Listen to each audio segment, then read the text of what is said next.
And welcome, we are live. Happy late Thanksgiving to our US friends. If you're in chat, give a thumbs up, say hi, let us know you're around. It is Friday, the last Friday of the month, and I've decided that at the end of every month, we're just going to gather together, hang out in a little bit of a geocaching related hangout event just like this. So thanks for coming along. And we are heading into December, so I've got a few things I would like to give away.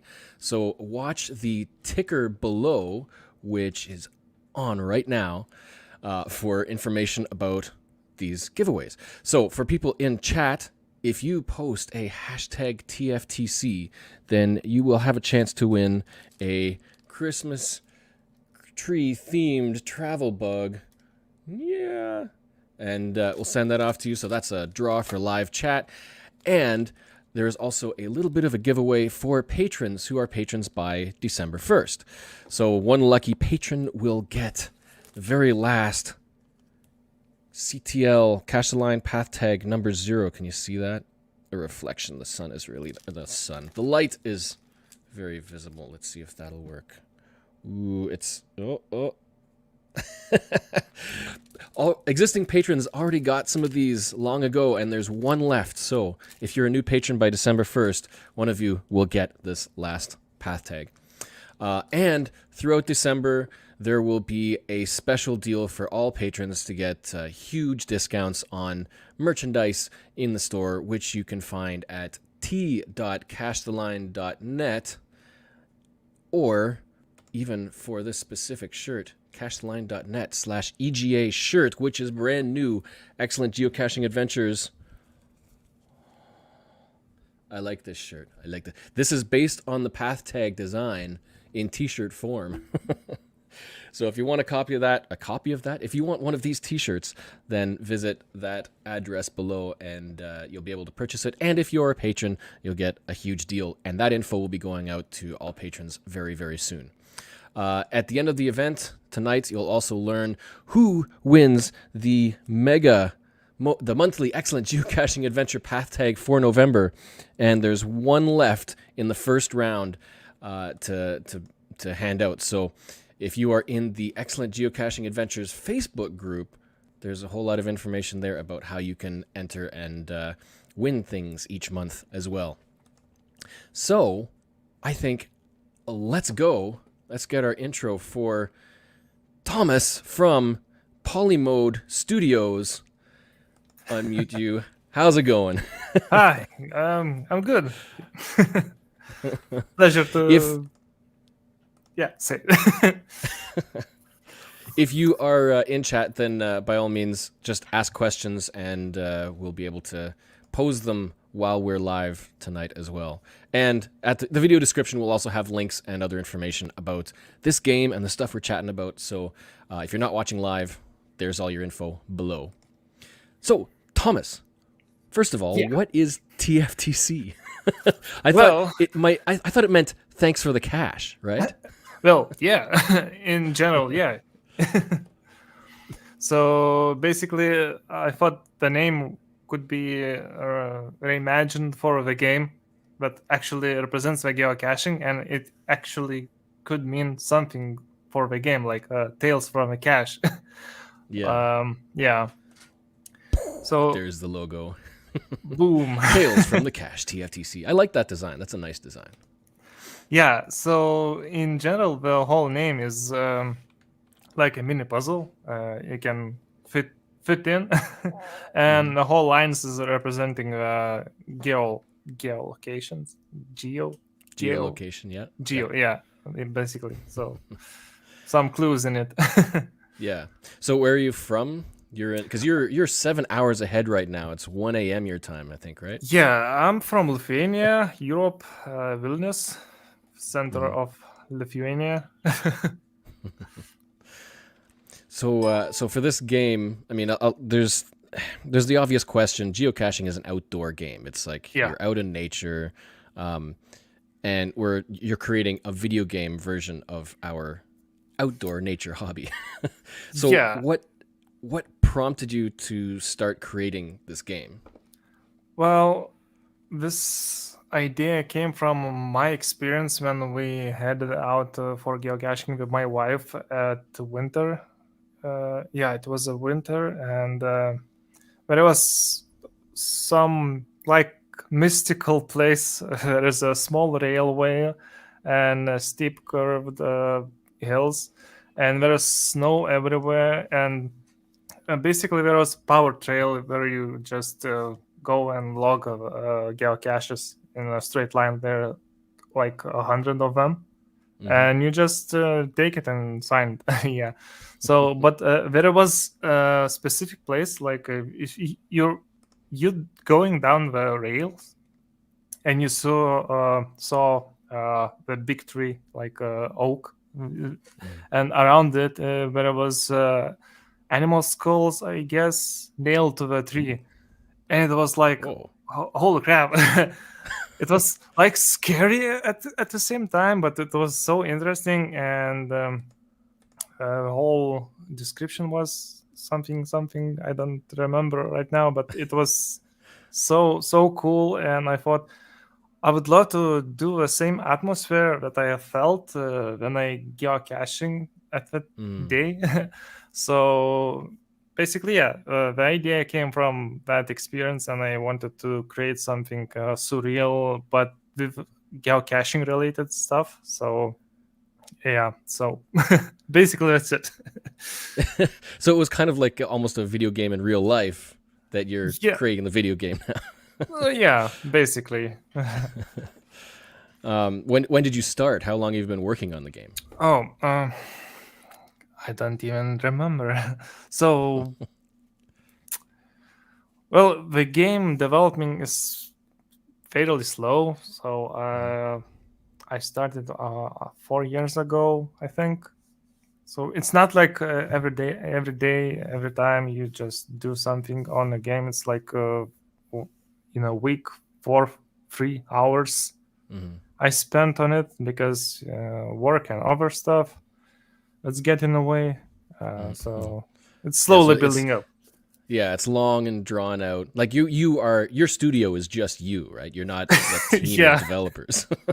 Basically, yes. So, sometimes I get help from other developers that I hire if I have spare cash for them. So mostly on programming, other stuff like graphics and scans I do myself. So it's 50-50% from marketplace and from my side. So it's not like over say asset flip game. Well, I can quickly show, just so that people are aware, what this actually is. I've got the your 50-second Steam trailer queued, and I can pop that in so people can see what this actually looks like. It's just it looks fantastic.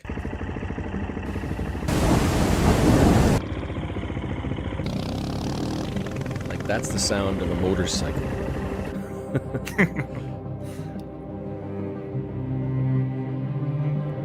It's weird because, yeah, you've got the virtual world of the geocaching in the palm of your hand,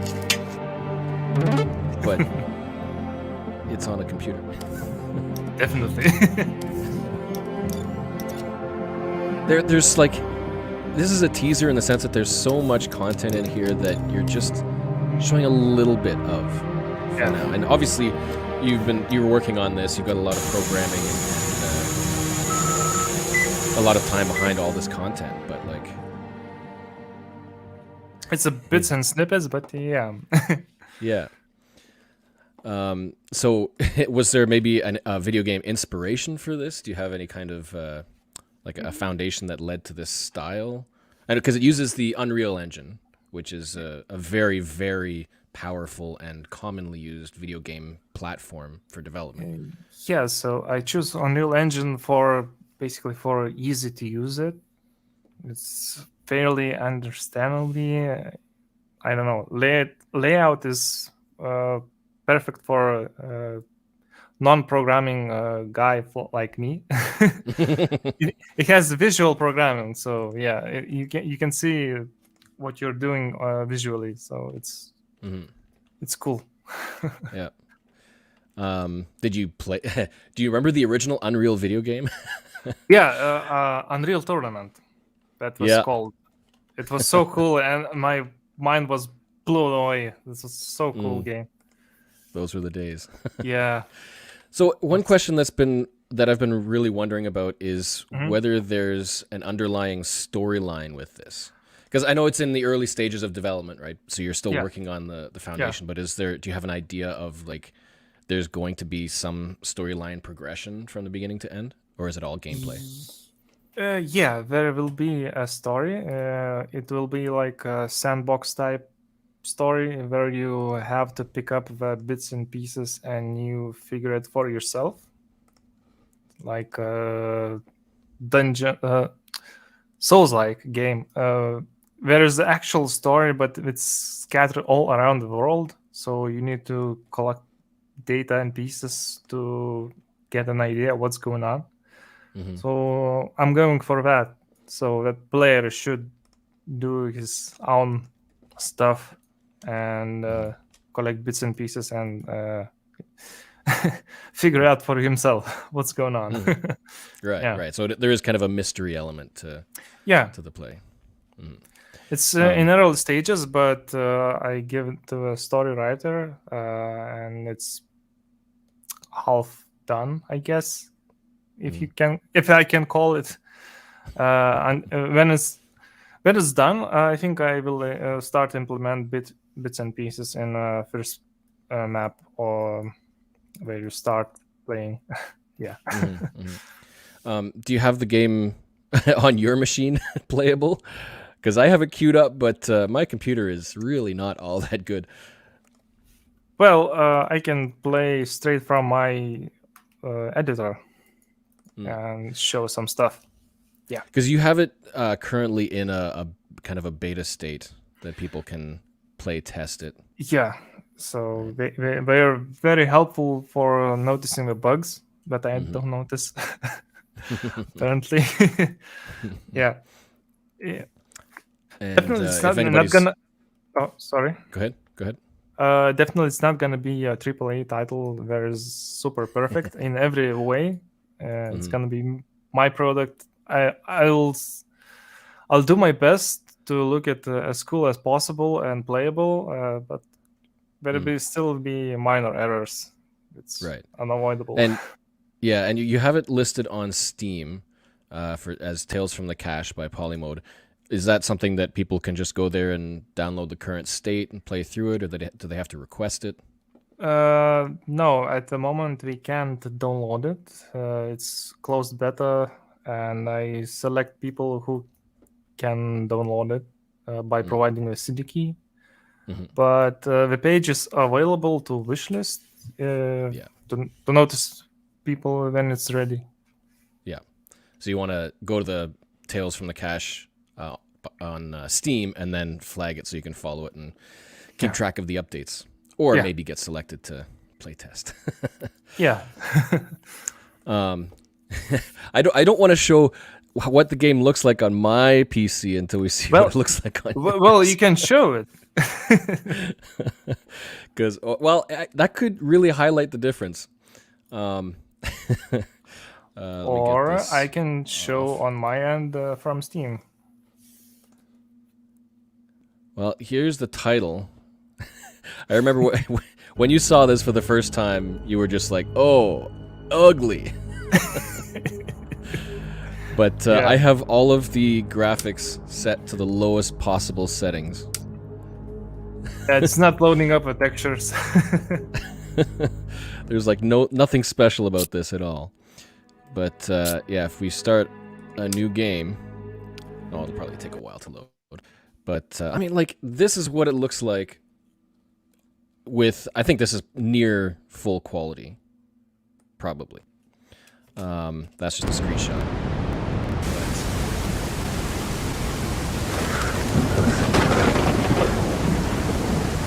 So already you can kind of tell that my graphics are a little weak. So the nice thing is there is an option to scale the graphics. So it looks like this is full resolution for pixels, but it's actually half the size, and it's just stretched to that size, so that makes it a little easier on the graphics card. But and I just realized we've got rainy weather right now. Yeah. The current version that I have is kind of an old one, but you can see that there's the GPS you get to hold and work your way towards containers. I know when you were initially developing, you had some really high quality graphics. You're developing the mechanics of swimming in the water. Right? Like, what's it like trying to develop something like this with the Unreal Engine? Turn it down a little bit. Yeah, the game sound is super loud at the moment. So what's it like creating this using whatever Unreal provides for you for game mechanics? Well, from mechanics standpoint, I used advanced locomotion system, which I heavily modified it to my needs. So, for instance, there was no locomotion for getting the PDA or GPS stuff, like you see in the screen right now. So I developed it myself, and I animated that character can put it away or take it to a screen. So basically, I started from the marketplace content, and I missing features developed myself. Nice. Yeah, I just came across one of the gadget caches. Yep. Which is another good question. So obviously, this is just like coming across a cache and you have no idea what a cache is, right? It's like there's something you can play with, but what do you do? But you don't know what it is. Yeah. And so obviously you've got to look for information. You've got to look for hints. Oops, I hit escape. And the interface is still something you're working on as well, right? Yeah, it's in development right now.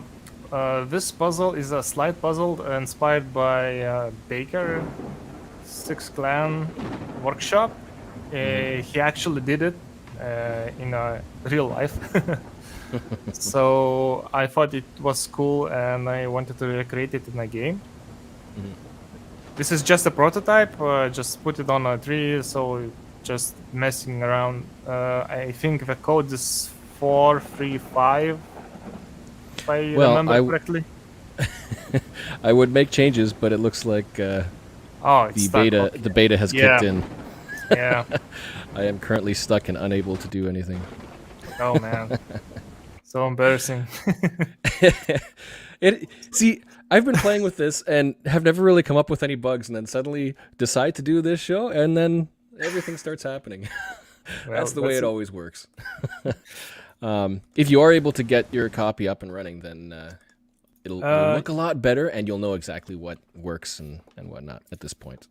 Well, yeah, it's already downloading right now, but I can show the newest version that I'm currently working on. If that's okay. Yep, for sure. One of the things that I like about this is that you've got, obviously visible right now, was the weather patterns. So there was rain and there was storm. Can you make it actually rain when you're playing? Well, yeah. Immersive environment. Yeah. Okay. Just a second. Get that up. So again, just a reminder: if you're in chat, then you can put that hashtag TFTC, and you'll be able to get into that draw for the Christmas tree travel bug. Nice. So we have got. There it is. Yeah. So there's his version, current version. Yes. This is how it looks in the editor. So many stuff is going on, like super. Oh yeah, I can only imagine the amount of content and all those code snippets that are. Yeah, I can show the character code snippet how it looks from inside. Just a second. Yeah, this is how looks the model, and Right. this is the stuff that actually makes it alive. So yeah, you've got currently one character model, right? You've got the female. Yeah, at the moment, the main protagonist is a female character, and I will do later customizable, like you can change the t-shirt or the pants or the hairstyle. And for now, it's basically that's it. Do you have any plans to offer like male and female or whatever, like multiple levels of customization for the avatar? Well, at the moment, no. It's in the plans, but I'm not sure if I gonna make it in a final game. Okay. Unless the people wants to, so that I'll consider. As long as they all play the same, then Yeah. won't matter. Yeah. So now you're looking at the environment. Yeah, so this is from player's perspective now, and this is just my testing place for new stuff.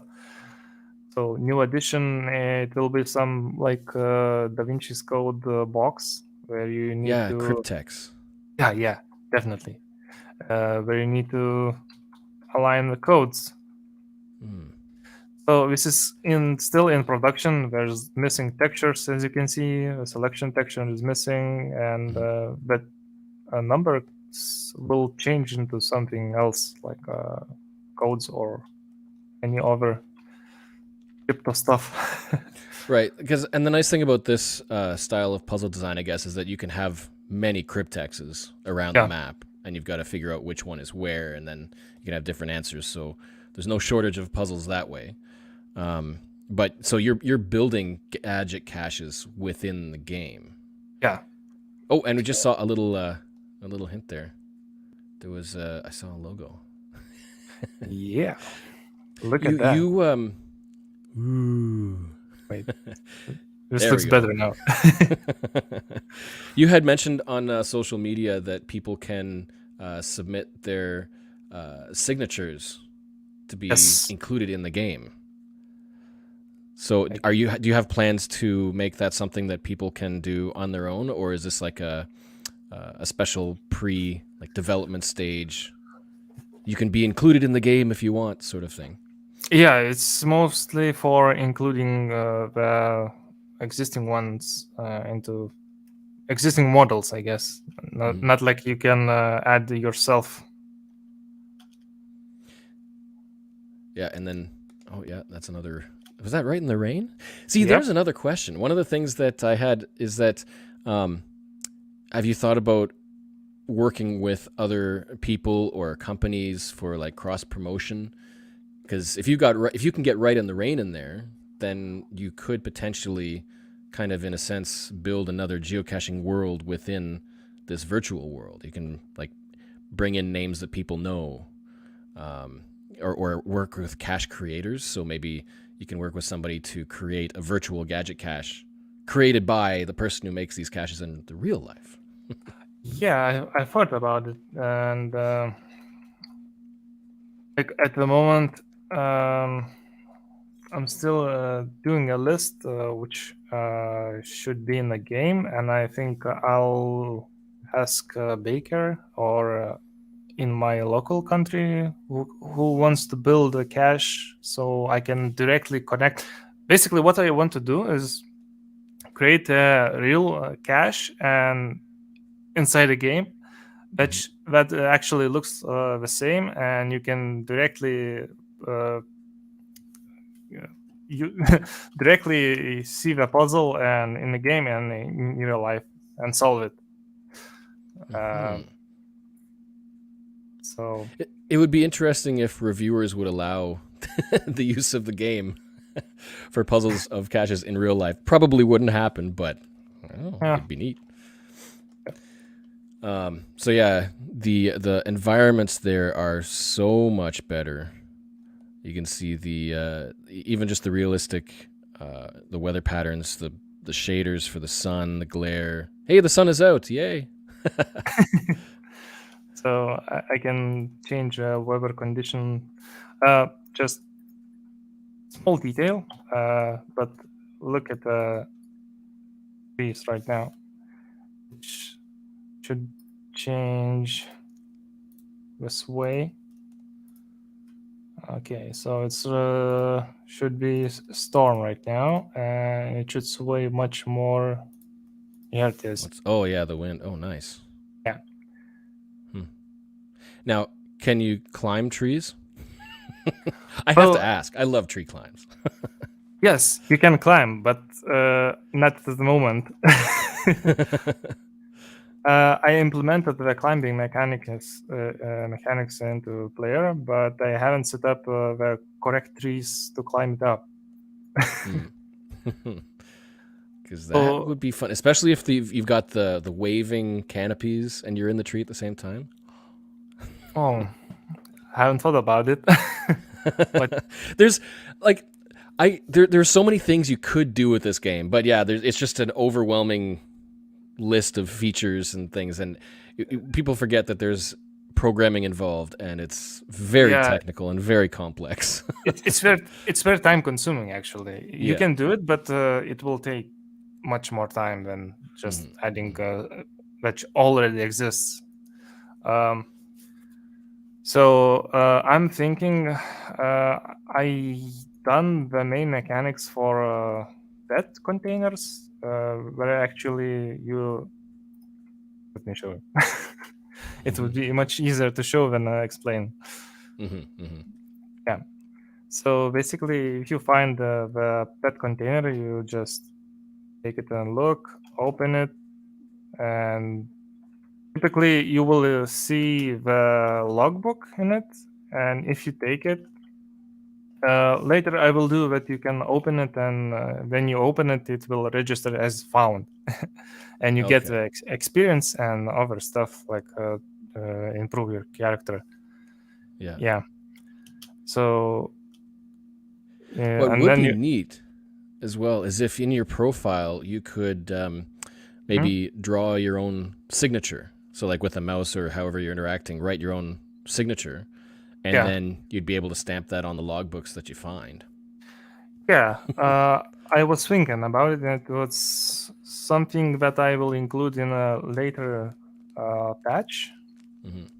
It's not hard to implement. It's like just takes time to. Yeah. But yeah.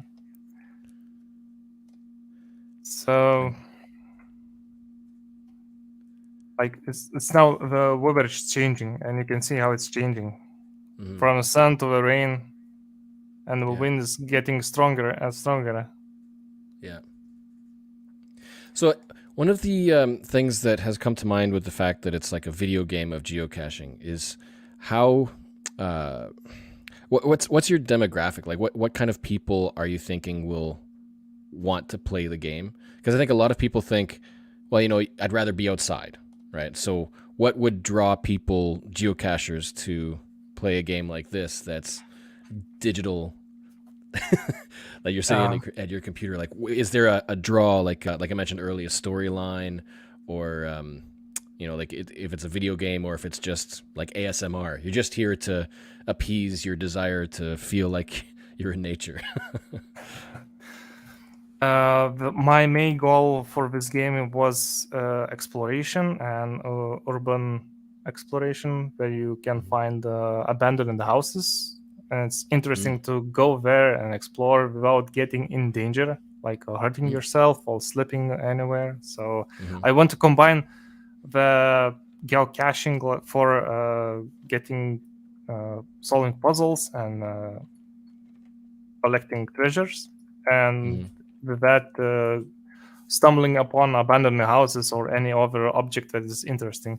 Particularly, I do 3D scans, and I want to place it around the world in this game. I mean, world is in this game, so that people can see and read about it where it is. So mostly, what I done is scanned many wood sculptures and mostly Soviet stuff that is in Lithuania.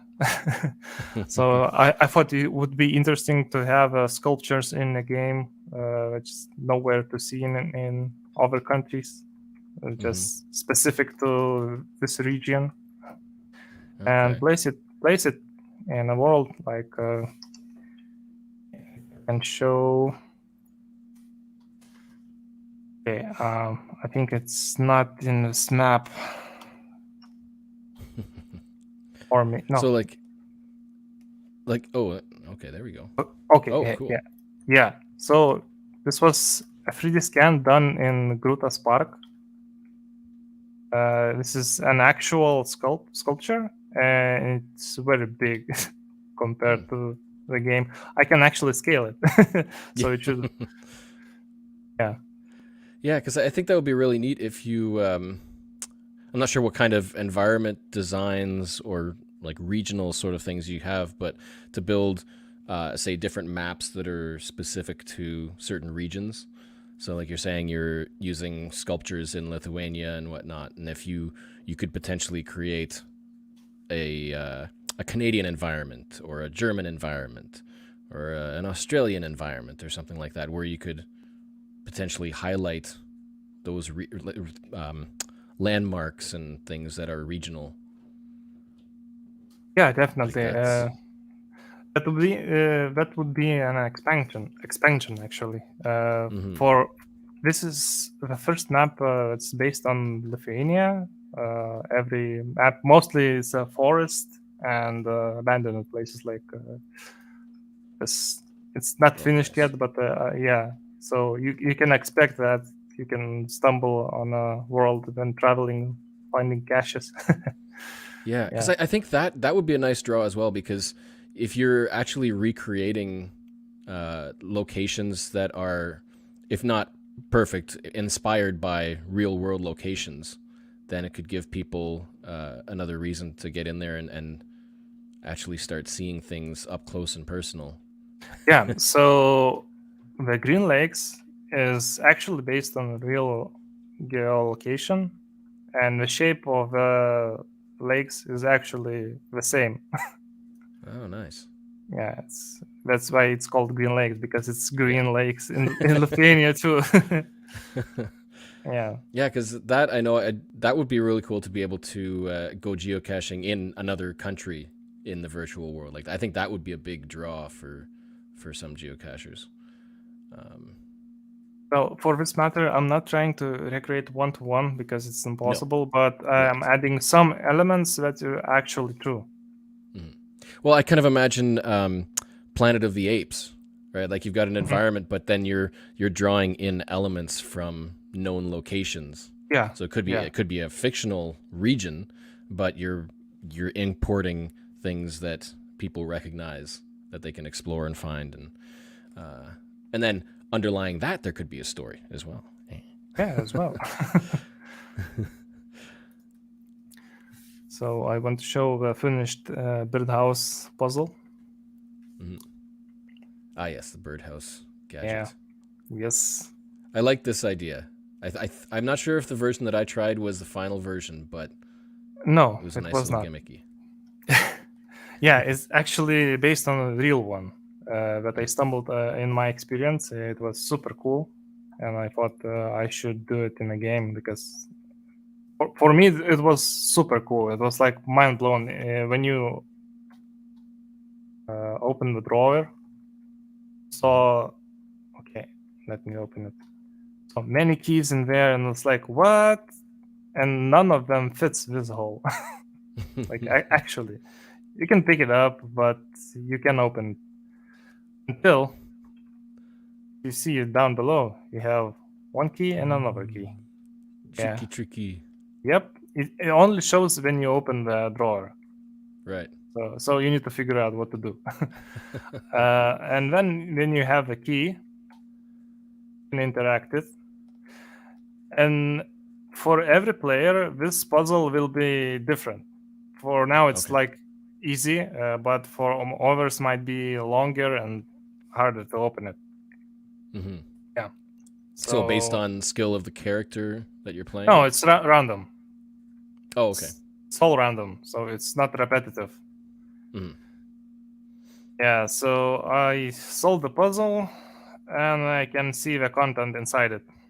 Oh look, Yeah. it's There's a cache line. button. Hey. That is really cool because that I think opens the door to a lot more to draw people in as well, because you never know what kind of things you might find in the swag. Like, do you have plans to um, maybe have in the game code to have an expandable selection of swag that you could just randomly drop in containers? Um, well, not at the moment. For now, Mm-hmm. but it's something that others ask to do, but not at the moment because I need to Another thing finish. that would take a lot of time and code to Yeah, to create. it's nice to have, but it's not very important Mm-hmm. this time at this stage, I think.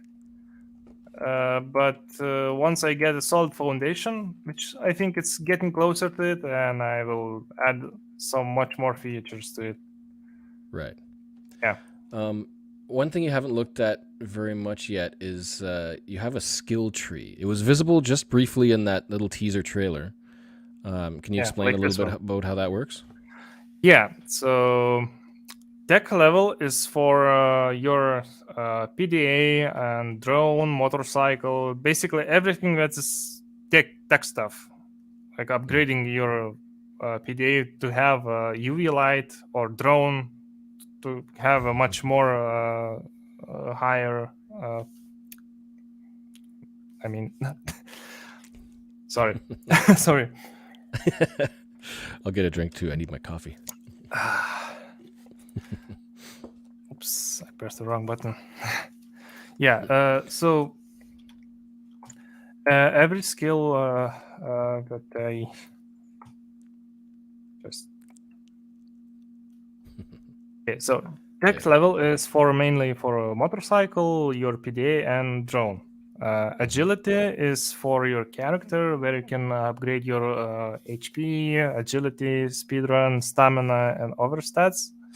And exploration basically gives you abilities like there's one specific where you can seem to find the geocache. And you even read the hint that it should be right in front of you, but you still can't find.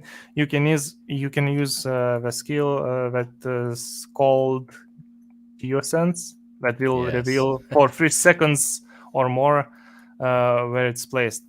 So I was just about to say, is there geosense? Improve your geosense in the game. Yep. That's what it's all about. Yeah. Because it looked like it was kind of in that teaser trailer. It was almost like a little radar that that emanated like out and then showed you something. It's small pulse to highlight the geocache for a few seconds to notice. Mm-hmm. So I'm gonna cheat. Okay, so I learned the skill to pilot the drone. So I should be able to pilot the drone right now. Or maybe not. I forgot which buttons because I did massive overhaul with controls, Mm-hmm. and I forgot which ones right now. Yeah, I'm a big fan of drones. I love it. See, there's another good use of this game as well. If you have the option to take photos, then one of the really popular things in video games right now is to say record an entire gameplay, and then afterwards you can go back and have free movement over the course of the entire game. Mm-hmm. So people have been, I'm thinking Halo right now, people have been essentially creating their own films in the game, and then afterwards, like scripting the whole thing, and then afterwards taking their camera through the level and then recording everything from the right angles. Some people just love to try to push the game's engine to the max and find really, really beautiful angles just taking photos of the scenery because the graphics are so wonderful. So, I mean, if you have a drone and you have the ability to go around, then that could kind of pique the interest of photographers. And if you've got a great engine, I mean, just imagine the kind of photos you can creatively compose from within the game. Yeah, definitely. I started to work on it, so the players can take pictures, pretty pictures with settings like flying around the world, doing some photo shoots, changing the weather and other stuff, and maybe pose the player. So actually, you can, I don't know, some selfies or stuff. I'm thinking in the future to do the photo contest for TFTC to give to someone CD key for Yeah. free. Yeah. Okay. Because I had wondered about that as well. Like if you had considered the potential in the future for running things like competitions. Yeah. You could do things like finding a certain number of geocaches in a certain amount of time, or photography, various aspects that you could encourage people to be creative in the game and compete for wins and stuff. Yeah. So this is actually great to encourage people and create community to share with each other what's going on in the game or what's their experience with it.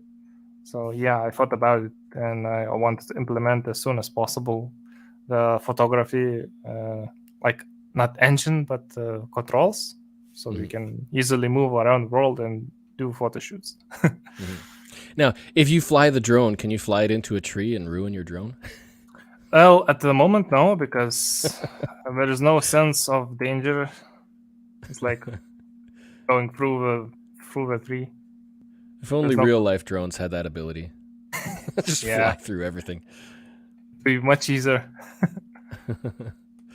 This tree has collision, but your drone doesn't crash. Right. But they can actually add it if for more realistic approaches. I thought about the drone as a helper to find the higher caches where most likely will be, for instance, Right. positioned right here, and you can notice with a drone, particularly with a drone, because from up there you can see what's going on the top of the tree. Yeah. Or hunting for clues and stuff, especially in the abandoned buildings and structures. Yeah, so the drone has what does it call, battery life and signal strength. If you go away from your character, it says low signal, and if you still pushing it, you will lose a signal. Right. And you lose the control. So I'm thinking to add into skill tree so we can upgrade the drone so we can travel further and battery life is much longer than it is right now. Right. Yeah, and I guess the other question you have to deal with is how realistic do you want to get? Because there's always room to be more and more realistic, but at some point it starts to take away from the fun of the game. Yeah, definitely. So I'm trying to balance this out to make more arcadey rather than real. So I can actually, for instance, I can actually make the drone to feel like you controlling the real drone, but it's taking the fun right away. Yeah. So that would be more a drone simulator. Yeah. You draw in the people who love to fly drones, but then they'd be like, "Why am I not just flying a drone in real life?" Yeah, that's the point. So I learned the skills UV and drone piloting. So, oh crap, wrong button again. So actually, every time you press escape in an editor, you close the game. Oh, and you need to start it right away. Yeah. Another thought that came to mind is for multiplayer. Like right now, it's single player. Yes. Do you have the ability to have multiple people, or considering in the future, because that's a lot of coding, but to potentially have multiple people playing in the same map or the same region? I'm thinking to do a standalone version of it, so that the code is different from a single player. Because if I wanted to make a multiplayer game. From what they did right now, it will take a long time to convert it to work properly in multiplayer. Yeah. Because there is involved much more than just picking up items and seeing rotating. It's actually need to check if the local player picked up the right item, not the other player they took. Yeah. Yeah. Well, I've seen the development nightmares of multiplayer games. It's like a whole different team sometimes to develop that, because Yeah, like you it's said, you got to complex. deal with networking issues and Yes. timings and stuff. It's not just all local.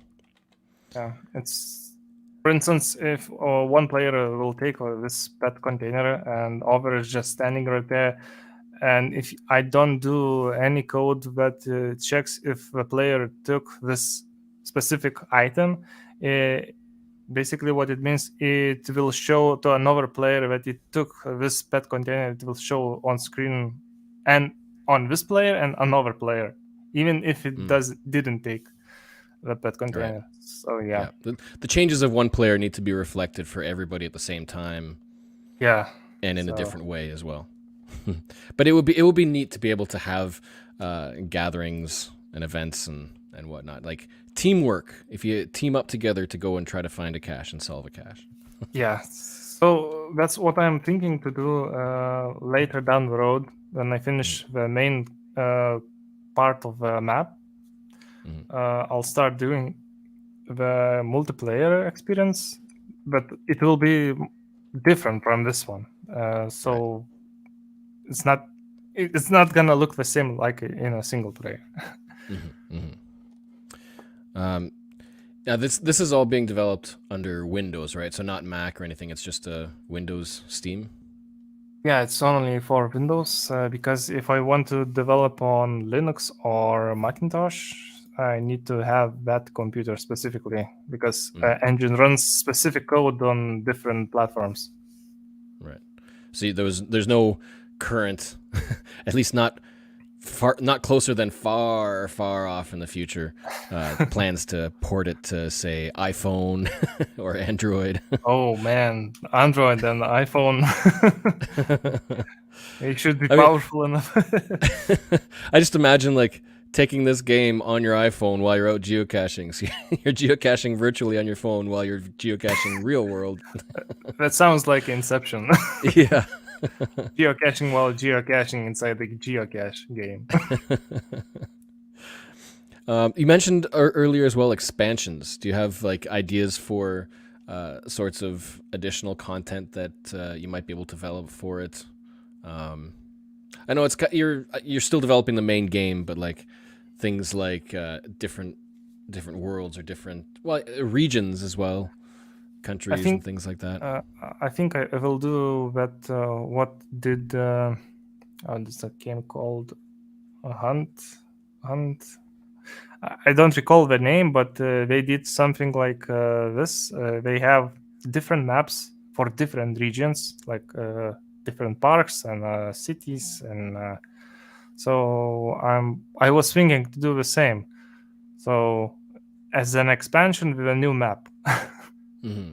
So like Canada region or Arizona or I don't know, like you name it. Yeah. The abandoned structure that you showed was pretty cool as well. Like if there's like urban environments, maybe. Yeah, that would be crazy to set up, but. This is actually will be in this map, in this actual map. You will stumble upon. I finished some models and I can show it when it loads up.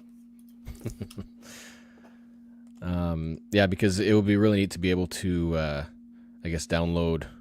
It would probably be downloadable expansion packs, just to jump into some other environment and try new things.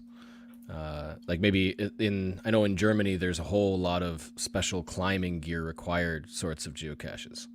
Yeah. And, yeah. Oh, I should add this in here. Yeah. So this is finished model for abandoned place. But it's not ready. Well, I mean, not ready for the map I couldn't working on, Right. but Right. the whole model is ready, and Mhm. at some point I will implement into the main game. It seems like a scene out of The Walking Dead or something. Like zombies should become walking. Exactly. Zombie muggles. Zombie muggles. That would be neat.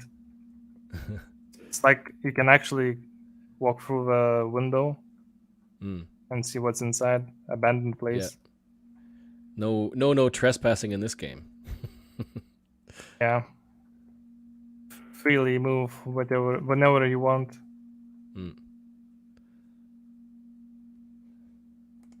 Yeah, because to me the ability to be able to explore places like that. I mean, everybody's going to have different opinions, right? Like if people live around places that have lots of abandoned structures like this, it's almost normal. But for people who live in like newer, modern built up areas without this kind of historic structures or rundown areas that nobody's keeping up, I mean, this is something you don't see every day. Yeah, definitely. So that's what I'm trying to make an urban explorer experience kind of thing. Yeah, that would be fun. So you can see, and that reminds me of a big room from Alcatraz. the whole dining hall from Alcatraz. It's really big, lots of pillars. Yeah. You see this? It's actually can be a mini puzzle, like interactive puzzle. So you can do something. But now it's not much to do here because it's just only the props kind of set up. Yeah, floating around and seeing what's left behind. Written messages on the old posters on the wall, things like that. Yeah, it's all in Russian. Yeah, Russia especially. It's a huge country, and they've got loads of old wartime abandoned structures and whatnot. Yeah. So yeah, with this game, yeah, you've been developing it for quite some time. yeah, it's so long time ago. A couple of years now, I think, at least. Yeah. Do you have like an estimate for when it could be in a playable condition, or is it just like what a lot of game studios now just say, it's done when it's done? It all depends on my time. So I'm thinking next year around autumn, maybe earlier. My tongue. Jeez. Around autumn, maybe there will be a free demo to try for everyone and see how they respond to it. And yeah. But and for now, go ahead. Yeah. Say. So for now, if anybody really wants to help and do some play testing, then they would contact you through Steam to ask for a CD key or a beta access. Through Steam, not really, but through a Facebook page that's created specifically for this game. Okay, and where would people contact you then? Message me directly in a page asking for if they want to give it a try. So that's TFTC game on Facebook. Yeah. And yeah, so you have a YouTube channel as well, Tales from the Cache official, I think you have. Yes. What it's called, and TFTC_game on Twitter. Yeah. Basically, on those media channels, anyone can contact me. And I think like you're different from a major game studio again because it's just you. So, I mean, if people contact you, then you'll be able to contact them, respond directly. Yeah. From what I've seen, you're pretty responsive, which is good. Oh, I'm trying my best. And yeah, so if you want to look up the game, as it stands currently, and all the information, news and updates that's on Steam, Tales from the Cache by Polymode. And is there anything else that you wanted to show from the game that you think would be really neat? Well, yeah. Just a second. I'll disable the screen and load it again. Technology. Yeah, technology. I want to mention that I want to include in a single player async multiplayer, where like what Death Stranding did.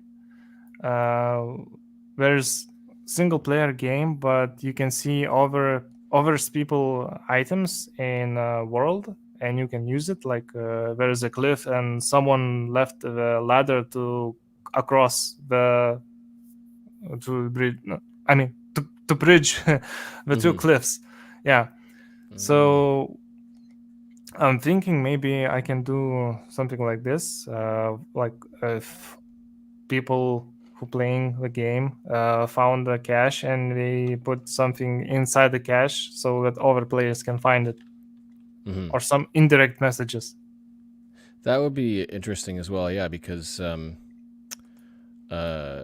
it's in a way it's kind of a teamwork thing. Yeah. So you're not saying they're playing in the same map, but kind of cross like one person can play the map and leave something for somebody when they play the same map.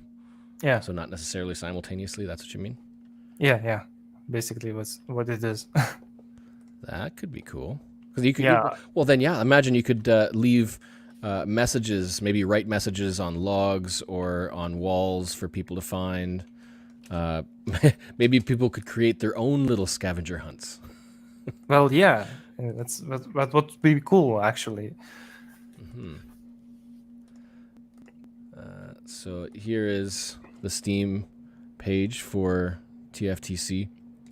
It's got all the preview, video clips, and images. I think it's got the trailer on there as well, that teaser. Yeah. Updates, news, contact. Yeah, the bike. I can just imagine geocaching on the motorbike. So much fun. The way when I look at this, I see a whole lot of potential, and just have to keep remembering that it's one person, one guy developing this. So who knows what could happen in the future, but I love the idea of it, and I really hope that that there are things that will draw people in. Like again, we say this is the early stages. You're still developing the core, the foundation, but I mean, I can imagine like the expansiveness of the maps and things like that. I can just imagine there is an underlying story and or competitions, things that will draw people in with content to keep things fresh. Yes. Right. Because yes. I think what happens is if there's, say, not that there is, but say there's 5 styles of puzzles and you've solved them all, but now whenever you play, you're just getting variations of those 5 types of puzzles, then it can get kind of repetitive. So if there's ways to keep that kind of content fresh, like unique puzzles where there's only one in the game, while there could also be hundreds of cryptex puzzles, but those unique things, they're like bosses. If there's like the final of this multi that you finally get to, and this last stage requires this really difficult puzzle solving solution, that would be, I think, a really cool aspect to keep people coming back to finish the game, if there is a finish. Okay, so do you remember the slide box? Yes. Slide box puzzle. Yeah. So this is how it looks like now. Yes. Yeah, that looks a lot much more familiar, polished. too. Yeah. So it has some symbols, but it's not currently super visible. I will change it so that it will be more visible. And on a side note, I will add some side hint on this side where you can pick it up and see if you can decipher the code. It's written on plates. Mm-hmm. Yeah. You can see it's symbols, but it Yeah. means something. I can't tell what it means, but you know. Well, and imagine if there's like Easter eggs as well, so there could be meta puzzles.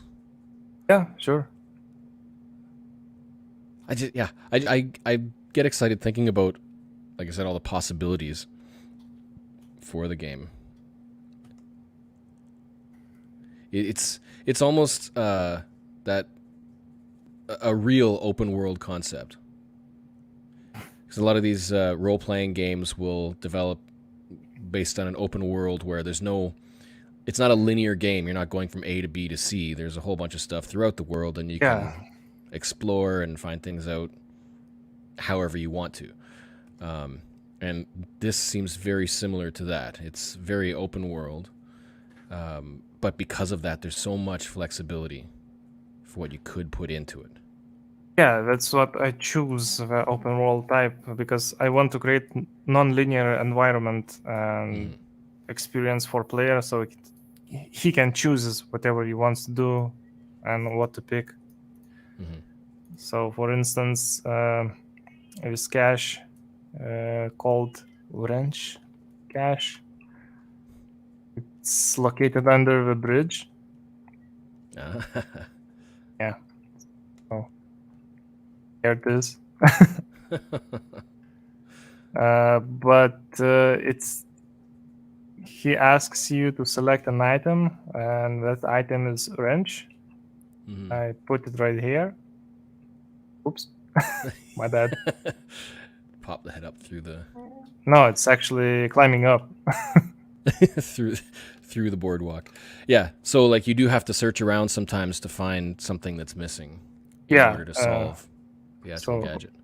right now I have a wrench, and I can unscrew the bolt and take the cache and That put was a it lot back. faster. That was that. So in the version that I have, the instructions say left or right to clockwise or counterclockwise turn the wrench, and I'm just sitting there holding left as it's slowly turning around. Oh So yeah. maybe I missed that you can use the mouse and spin it around like that. But yeah, that's Yes. that's a lot better. Okay, And so this is the reason why, if there's more people playtesting, then you get that kind of input, right? Like if something in the interface seems slow or clunky or boring, then that kind of feedback is hugely positive. yes. So if you are watching this and you have the option to be able to be a playtester, then I'm sure it would be appreciated if he is open basically to more people. what I'm improving in this game is from players who is playing the game and giving a feedback what's working, what's not, what's clunky, and I'm trying to fix it. So most of the time takes fixing stuff. Yeah. It's so annoying actually, but the result that when you fix it and the other players gives you feedback that is nice, it's amazing.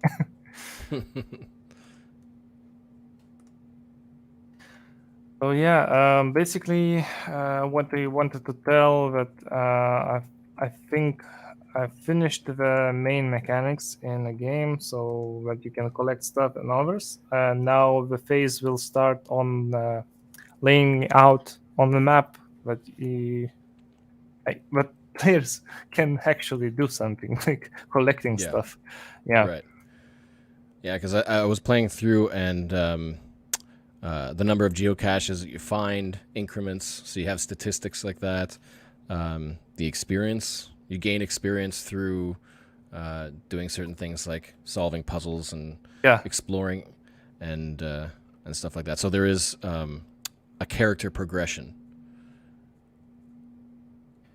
Yeah, there will be implement much more skills like for running around the map. If you only running, not using motorcycle, you will gain stamina passively, increasing it, and other stuff. So I have written down the whole ideas, what I want to implement in the game. What I see fun, well, I think fun, but once I add it to a game, it's not fun actually. So I'm trying to filter it out, which looks fun and actually fun. Yeah. Well, and that's the thing, right? Like anytime we create something, even if it's like a gadget cache, we have an idea of what we like, but that's why beta testing is important. Like even if it's like a multi-stage geocache, sometimes it's helpful to have some friends beta test your actual geocache. They might find something that you missed, or they didn't solve a puzzle as easily as you thought they would, because it seems so easy to you because you created the puzzle. So Yeah. having people beta test stuff is a huge benefit. And if you, I mean, developing a game like this as one person, I mean it's impressive. Well, actually, from standpoint, I'm hiring the help for programming, especially for puzzles, because it's difficult to create for myself. Yeah. Yeah. So. Yeah. And I'm taking inspiration from videos, basically Derek's. He has many caches that I like, and I want to implement it into this game. And yeah, so basically from real life and Derek's channel, taking inspiration. Yeah, it would be neat if there are achievements in the game that for things like discovering all of the hidden logos of vloggers, or logos or usernames of other geocachers in certain regions and things like that. Almost like challenge caching. Speaking of achievements, there is actually an achievement, but once you mention it, I can actually add more. If I can show it on screen. Just a second. And let me just get ready for some prizes. So yeah, as you can see, there's an achievements, actually. Steam achievements. Yeah. Baby steps. First geocache. Collector of things. Find 5 caches. No longer lost. Unlock upgraded GPS. So yeah, there is actually. No, that's good. And that's something that can be super flexible as well. Like, can that change over time? Can you add things later on after the game is released? Yes. Yes, of course. I can always add more. Because that'd be a good way to incorporate temporary challenges and whatnot. Get people to get in and do something within the game to earn the temporary achievement. Kind of like geocaching achievements or souvenirs. Yeah. Well, that's really cool. It makes me want to get a better PC. For this matter, that's what I did. Optimize the whole landscape and foliage stuff. Yeah. So it should run technically better on lower spec PCs with less lag. Well, I'll watch for the update. All right. So unless there's anything else that you haven't shown yet that you want to, I will get to. Well, let's do the chat contest first. So if you were watching live, the instructions there were to put TFTC into chat, and we'll do a random draw.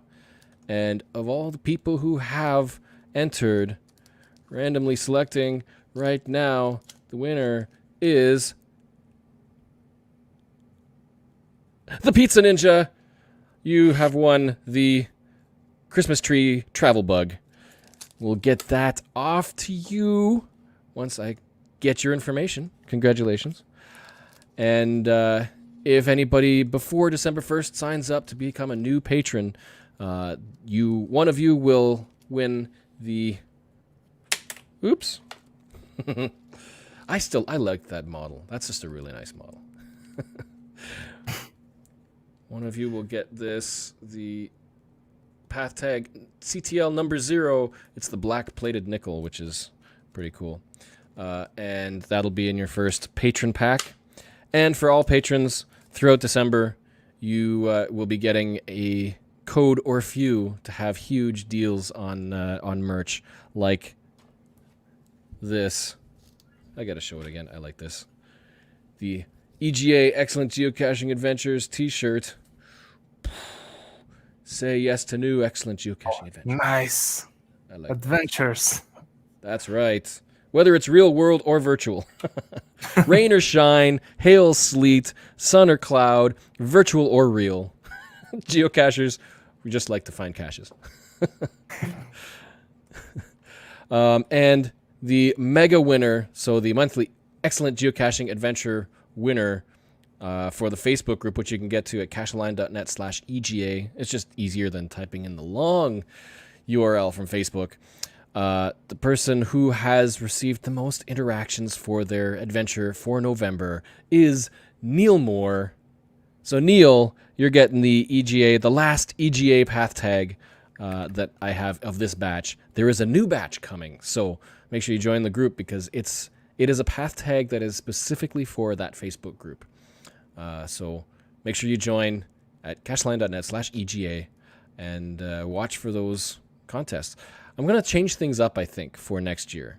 There's one more month, and I have some ideas for some prizes and giveaways for that group. But I think in 2022, I might do things a little differently. We'll see how things work out. So, Neil, I'll get in contact with you and Pizza Ninja. And if there's anything else... Jeff's Christmas wish list is an upgraded PC. Yes! Yes, please!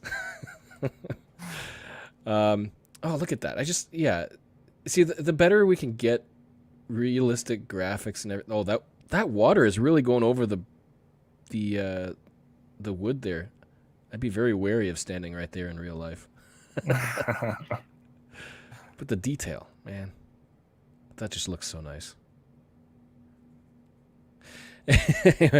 I'm getting lost in all of the abandoned structures and the grass. Man, that would be a great place to visit. Can you make that a real place? Of course. So, once again, if you want to know more about TFTC, then you can find him at TFTC_game on Twitter, TFTC Game on Facebook, and Tales from the Cache on YouTube. And that is Thomas of Polymode. Thank you for joining us and sharing about this. I know that the game improves over time, and you've been on Geocache Talk Network talking about the game as well. And yeah, it still looks fantastic. Or it looks like it's getting more fantastic. Thank you. And thank you, everybody, for joining us tonight for TGI Friday. I hope that maybe it's inspired you to get out there. Today was opt outside Friday. Opt outside? I think it's Opt Outside Friday. There was a hashtag for it. To go outside and enjoy the outdoors. So it's nighttime now, so it might be too late. But oh well. So anyway, yep. Thank you for joining, and we'll see what TGI Friday brings us next month for December. The last Friday of December is New Year's Eve. If you got any ideas, leave them in a comment below. Definitely, leave a comment. So, I guess until next month. Again, thank you, Thomas, for joining us, and thank you. We will see you then. And I gotta do this. Next update. Happy caching and excellent adventuring.